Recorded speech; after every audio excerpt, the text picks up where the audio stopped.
Hello दोस्तों।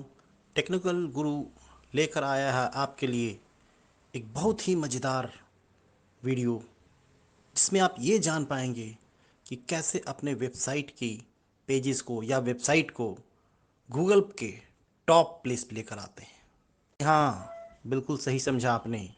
मैं बात कर रहा हूँ ऑप्टिमाइजेशन की, जिसको हम लोग कहते हैं वेब पेज ऑप्टिमाइजेशन, या फिर आप इसको सुनते होंगे गूगल ऑप्टिमाइजेशन के नाम से।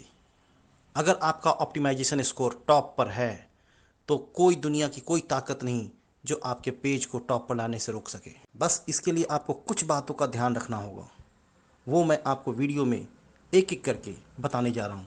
बस ध्यान से सुने और ये हम सीखते हैं कि वेब पेज ऑप्टिमाइजेशन आखिर है क्या। वेब पेज ऑप्टिमाइजेशन एक टेक्निक है जिसके अंदर कई तरह के मेटा टैग्स, ध्यान से सुनिए, मेटा टैग्स को हम अपने पेज पर लगाते हैं या एम्बेड करते हैं। आपके मन में ये सवाल आ रहा होगा कि आखिर ये मेटा टैग है क्या।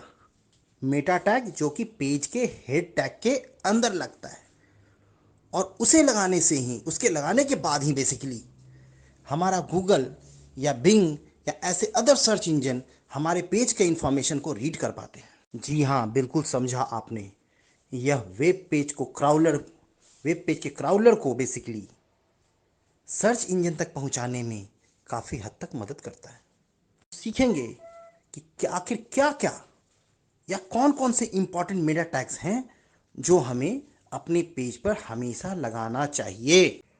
तो 6 इंपॉर्टेंट मेटा टैग्स में सबसे पहला टैग है टाइटल टैग, जिसको कि हम लोग हेड टैग के सबसे पहले सेक्शन में डालते हैं। इसके बाद आता है Meta description tag. Meta description tag याद रहे कि आपके कंटेंट के अकॉर्डिंग कम से कम 256 कैरेक्टर्स का होना चाहिए, और ये दोनों टैग हेड टैग के अंदर ही आएंगे।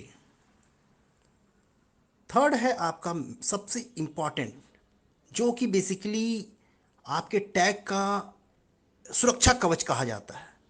उसको कहा जाता है robots Meta tag. Robot Meta tag basically आपके कंटेंट को गूगल तक पहुंचाने में इस तरह मदद करता है, जो गूगल को हमेशा याद दिलाता है कि हमारे पेज को बार बार इंडेक्सिंग करो। इसीलिए हमेशा रोबोट टैग के अंदर हमें कंटेंट को बताना होता है कि इस कंटेंट की इंडेक्सिंग विथ फॉलो टैग करो। चौथा और इम्पॉर्टेंट टैग है ऑल्ट टेक्स्ट, जिसको कि हम लोग अल्टरनेटिव टेक्स्ट भी कहते हैं, जो कि हमेशा हर एक इमेज के अल्टरनेट टेक्स्ट में लगता है या लगाना जाना चाहिए।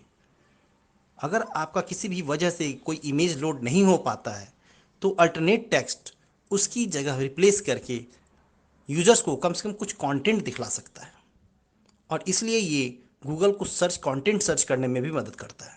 पांचवा है कैनोनिकल टैग, जो कि हम लोग मोबाइल फ्रेंडली यूजर्स के लिए भी यूज़ करते हैं, और ये बहुत ही इम्पॉर्टेंट टैग है HTML5 को ध्यान में रखते हुए। तो जो छठा टैग है, जो लास्ट वन कहा जाता है कि सबसे इम्पॉर्टेंट मेटा टैग, वो हमारे H1 to H6 header tags हैं। Head tags H1, H2, H3, H4, H5 और H6। तो ये सारे टैग्स हमें किस तरह से लगाने हैं और इसका किस तरह से यूज करना है, इसका मैं कंप्लीट गाइडलाइंस आपको भेज रहा हूँ। आप उसको देखिए, हमारे कंटेंट में जाकर देख लीजिए, ठीक है।